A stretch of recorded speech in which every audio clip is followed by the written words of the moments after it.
검찰이 확보한 건 2022년 5월 9일 명태균 씨와 당시 국민의힘 이준석 대표가 주고받은 카카오톡 메시지입니다.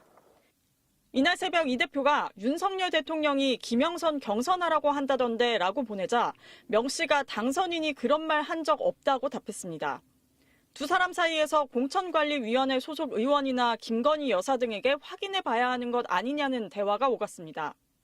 그리고 날이 밝았습니다. 이날 오전 명 씨는 이 대표에게 윤 대통령으로부터 김 전 의원 공천을 약속받았다는 취지의 메시지를 보냅니다. 윤 대통령 전화가 왔다. 윤상현 의원에게 전화해 김영선으로 전략공천 주겠다고 말씀하셨다고 알린 겁니다. 윤 의원은 당시 국민의힘 공천관리위원장이었습니다. 이 문자 직전에 오간 통화가 바로 이 내용입니다. 김관희 선한테 물고 왔길래 제가 김영선이 경선 때도 열심히 뛰었으니까 너는 김영선이 좀 해줘라 그랬는데 거기가 많이 맞네. 평생을 잊지 않겠습니다. 고맙습니다. 윤 대통령이 공관위를 통해 공천 과정에 실질적으로 개입한 것으로 의심되는 대목입니다. 윤 대통령과 명 씨가 모두 똑같이 공관위를 언급한 점도 일치합니다. 윤 대통령이 공관위에 김영선 좀 해줘라 그랬다고 하자 명 씨가 윤 대통령이 윤상현 공관위원장에게 전화해 김영선으로 전략공천 주겠다고 했다고 그대로 옮긴 겁니다. 윤상현 의원은 당시 대통령 부부의 전화를 받은 적이 없다고 전에 이미 밝혔다며 의혹을 부인했습니다. 명태균 씨는 검찰 조사에서 해당 메시지는 과장했다고 진술한 것으로 알려졌습니다. 해외 출장 중인 이준석 의원은 어제 MBC에 명 씨와 공천 관련해 얘기한 적은 없었을 것이라고 해명했지만 오늘 추가 질의에는 답을 하지 않았습니다. MBC 뉴스 이혜리입니다. 명태균 씨가 2022년 보궐선거 당시 당 지도부에 윤 대통령이 김영선을 공천해 주겠다고 했다는 문자를 보냈다는 MBC 보도와 관련해 명 씨의 변호인이 적극 해명에 나서면서 윤 대통령 공천 개입 의혹의 전후 맥락이 구체적으로 드러나고 있습니다. 명 씨의 변호인인 김소연 변호사는 SNS를 통해 MBC 보도에 나오는 국민의힘 지도부는 당시 당대표였던 이준석 개혁신당 의원이라고 밝혔습니다.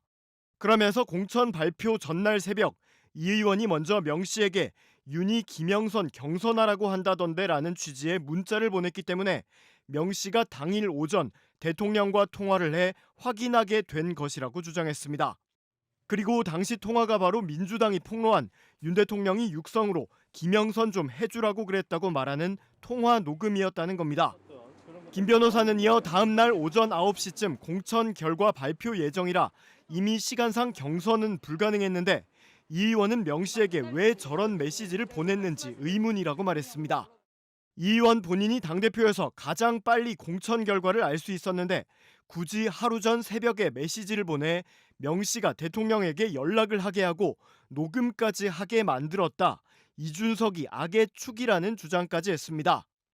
김 변호사가 밝힌 내용에 따르면 2022년 5월 9일 명 씨가 이 의원으로부터 윤이 김영선 경선하라고 한다는 문자를 받았고 이에 위기감을 느낀 명 씨가 윤 대통령에게 김 전 의원 공천을 부탁하는 연락을 하다 통화에서 공천을 확신할 만한 대답을 듣자 김영선이 좀 해줘라 그랬는데 거기가 많이 맞네. 진짜 평생을 잊지 않겠습니다. 고맙습니다.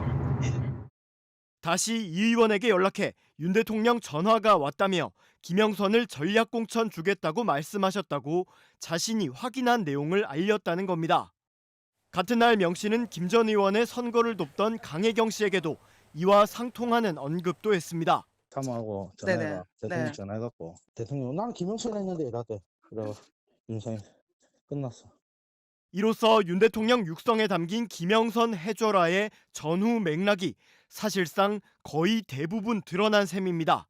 이기인 개혁신당 최고위원도 이준석에 대한 사감이 담긴 발작 변호가 윤의 공천 개입을 다시 한번 확인해주는 꼴이라는 걸 모르나 보다라며 국힘 당원의 대통령 공천 개입 확인 사살이라니 가슴이 웅장해진다고 비꼬았습니다.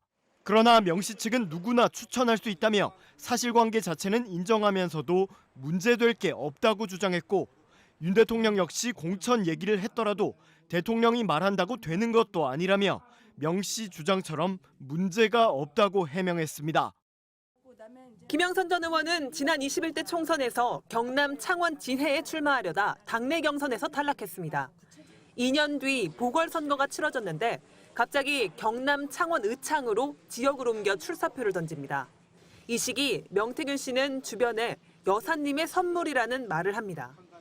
오늘 여사님 전화 왔는데 내 고마움다며 김영선 그렇게 하지 말라고 내가 고맙다고 자기 선물이래. 그런데 공천 발표 전날 새벽 명 씨는 당시 국민의힘 당대표였던 이준석 의원으로부터 윤석열 대통령이 김영선 경선하라고 한다던데라는 메시지를 받습니다. 이날 오전 10시쯤 윤 대통령과 명 씨가 통화합니다. 그러니까 너는 김영선이 좀 해줘라 그랬는데 이게 말이 맞네. 이 통화 직후 명 씨는 이 대표에게 윤 대통령이 윤상현 의원에게 전화해 김영선으로 전략공천 주겠다고 말씀하셨다는 메시지를 보냅니다. 명 씨는 또 이 문자 7분 뒤에는 강혜경 씨에게 전화해 이렇게 말합니다. 끝났어. 대통령 뜻이라고 해갖고 내가 전화한 거 아나? 내가 가만있을 놈이 아니잖아. 사모하고 전화해라. 대통령 전화해갖고 대통령 나는 김영선 했는데 이러대. 오후에는 본선 후보에 걸맞게 현수막 문구도 바꾸고 당대표 지원 유세도 준비하라고 지시합니다. 김영선 현수막 이제 본선 후보잖아. 본선 후보는 좀 틀려야 돼 그 문구가. 주말에 올 거거든요. 이준석이가 유세 지원하러. 예, 그러니까 그 저쪽 사무실 세팅 다 돼요. 김영선 의원은 다음 날 실제로 전략 공천을 받았습니다. 본인이 직접 공천을 언급한 육성까지 공개됐지만 윤석열 대통령은 명태균 씨와 공천 관련 얘기를 한 기억이 없다며 공천 개입 의혹을 부인했습니다. 검찰은 이날 윤 대통령과 명 씨가 나눈 통화 녹음 원본 파일을 아직까지 확보하지 못하고 있습니다. MBC 뉴스 조희원입니다.